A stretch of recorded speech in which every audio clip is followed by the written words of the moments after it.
Halo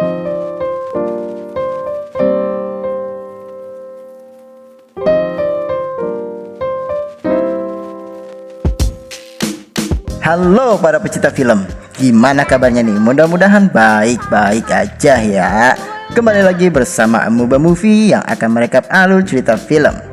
Film kali ini bergenre drama asal Korea Selatan, ya drakor, yang rilis pada tahun 2013 yang berjudul Hope. Film ini menceritakan tentang kisah seorang anak kecil yang mengalami kekerasan di dalam rumah tangga. Salah. Film ini diangkat dari sebuah kisah nyata yang sangat memilukan. Seorang anak kecil yang mengalami kekerasan fisik dan seksual sehingga dia mengalami trauma yang sangat mendalam. Nah, gimana alur ceritanya? Silahkan saksikan terus video ini sampai habis. Jangan lupa untuk like, komen, dan subscribe channel ini agar kami semangat dalam membuat video-video yang lainnya. Oke, let's go!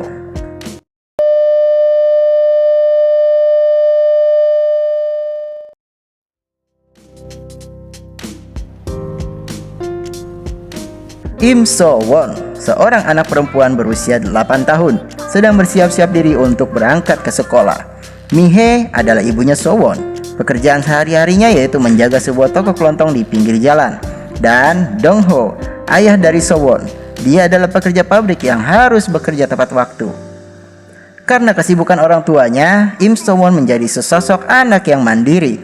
Mulai dari bersiap diri sampai berangkat sekolah pun dia lakukan sendiri. Hujan deras mengiringi perjalanan Im So Won menuju sekolah. Di tengah perjalanan, seorang pria mabuk menghampiri So Won. Lalu beberapa saat kemudian terlihatlah polisi yang ramai di depan sekolah. Polisi tersebut sedang mengevakuasi seorang anak yang dalam kondisi sekarat. Ya, dia adalah Im So Won yang mengalami kejadian naas di depan sekolahnya.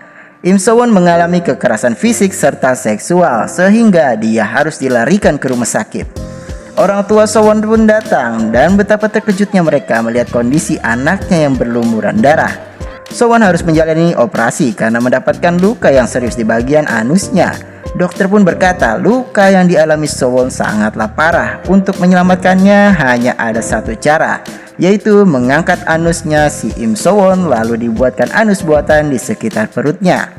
Ini merupakan sebuah kenyataan pahit yang akan dialami So Won seumur hidupnya.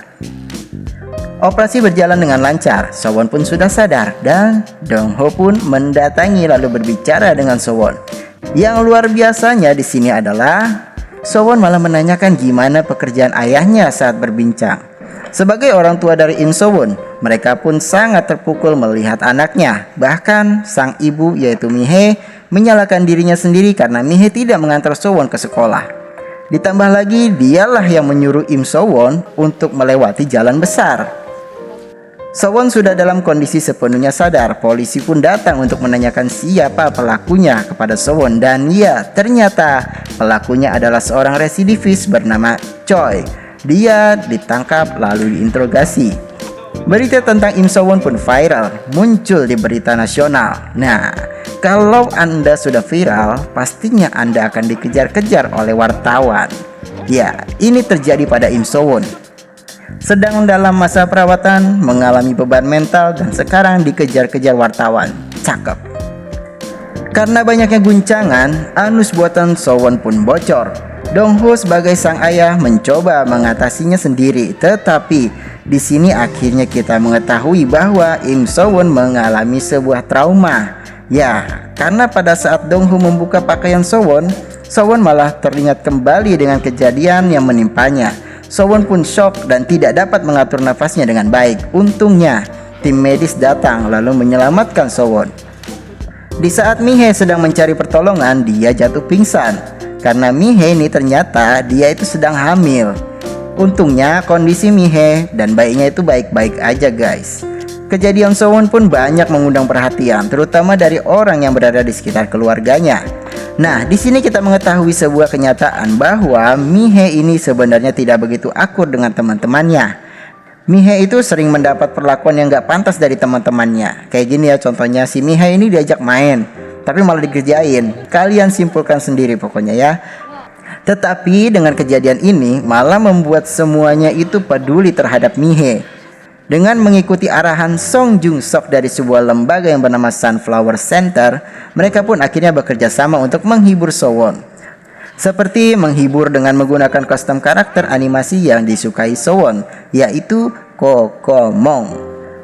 Yang tadinya musuhan, selek, singgung-singgungan, kata-kataan, dan lain-lain, tiba-tiba mereka semua langsung akur begitu saja. Dan saling tolong-menolong guys, sebuah perilaku yang patut dicontoh. Mantap. Sowon pun sangat terhibur dengan aksi tersebut, tetapi Sowon hanya bisa berekspresi. Beban mental yang dirasakan Sowon sangatlah besar, sampai Sowon pun tidak mau berbicara dengan siapapun. Choi telah tertangkap, lalu persidangan pun dimulai. Hasil dari persidangan tersebut sangatlah tidak memuaskan karena ketidaksiapan bukti dan tersangka yang hanya bilang tidak tahu apa-apa, si An. Akhirnya sidang pun ditunda. Scene beralih pada Im Sowon dan Song Jung Sok yang sedang mengobrol. Dengan kemampuan komunikasi dan pengalaman Song Jung Sok dalam psikolog, akhirnya Im Sowon pun mau berbicara guys. Di sini, hal yang Im Sowon bicarakan adalah mengenai rasa malu yang ia derita. Sehingga ia berpikir dia itu tidak akan bisa sekolah lagi karena dia akan menerima beban mental dari gosip-gosip yang orang bicarakan. Di sini kita diperlihatkan dengan sosok Im Sowon yang memiliki pemikiran yang cukup luas di usianya, dan hal itu hanya dia bicarakan pada Jung Sok. Perlahan-lahan Im Sowon pun mulai membaik. Terlihatlah wajah Im Sowon yang sudah mulai ceria karena dukungan dari semua orang terdekatnya, dan juga dia sudah dapat berbicara kepada orang lain walaupun hanya sedikit. Im Sowon pun akhirnya pulang ke rumah. Keluarga Im Sowon pun kaget melihat seisi rumah yang sangat rapi. Ya, ternyata ibunya Yong Seok lah yang membersihkannya. Dia bukan hanya membantu mereka pada saat di rumah sakit, tetapi ternyata dia membantu kesiapan untuk kepulangan mereka juga. Tidak sampai di situ, semua orang pun melakukan hal yang sama. Guru dan teman-teman sekolah Sowon pun ikut memberikan dukungan kepada Sowon. Terlihatlah Donghu yang selalu menggunakan kostum Kokomong. Ya, Donghu melakukan itu karena Sowon selalu menghindarinya.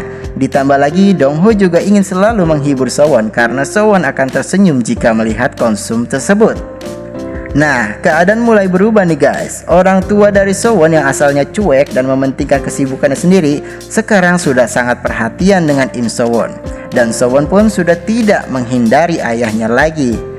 Nah, kita melihat di sini seorang ayah yang melakukan apapun agar anaknya kembali ceria seperti sedia kala, dan seorang anak yang sangat pengertian dengan orang tuanya walaupun dia itu merasa tersakiti.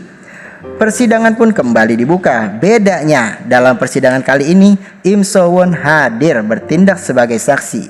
Lalu drama persidangan pun dimulai. Choi sang tersangka mempertahankan diri dengan alasan melakukan pemerkosaan dan penyiksaan dalam keadaan mabuk. Bahkan dia menyatakan diri bahwa dia itu tidak bersalah karena ya dia nggak tahu apa-apa. Akhirnya bukti sudah diserahkan. Pernyataan Choi pun sudah diterima oleh hakim. Dan sidang pun berakhir dengan Choi yang dihukum penjara selama 12 tahun. Timbullah rasa kekecewaan pada seisi pengadilan. Karena jika hanya 12 tahun, kemungkinan kejadian ini akan terulang oleh Im Sowon. Coba kita berpikir, Im Sowon sekarang 8 tahun. 12 tahun kemudian dia ini 20 tahun guys. Nah, bisa jadi kan si Choi ini adalah sedendam. Terus pas dia bebas nanti, dia malah mengincar Im Sowon lagi buat dijahatin. Ya begitu ya. Suasana pengadilan mendadak ramai atas keputusan hakim. Saat itu Dongho ingin sekali membunuh Choi, tapi Im Sowon menghalangi ayahnya dan mengajaknya untuk pulang. Akhirnya film pun diakhiri dengan Mihae yang sudah melahirkan dan keadaan keluarga mereka pun yang sudah berubah. Film Hope tahun 2013 pun tamat. Film ini recommended banget buat kalian semua nih. Wajib nonton pokoknya, penuh dengan edukasi, dan ditambah lagi film ini diangkat dari kisah nyata. Artinya semua hal yang ada di film ini itu bisa aja terjadi di kehidupan kita. Nah, bagi saya, pelajaran yang dapat diambil dari film ini adalah pengawasan orang tua terhadap anaknya itu sangatlah penting. Karena yang dapat membangun kepribadian seorang anak, ya orang tua mereka, lalu didukung dengan lingkungan sekitar guys. Oke, terima kasih buat yang sudah nonton dan juga terima kasih buat yang udah request film ini. Jangan lupa untuk like, komen, dan subscribe. Semoga kita sehat dan selalu semangat dalam menjalani aktivitas sehari-hari. Amuba Movie undur diri. See you. Bye-bye.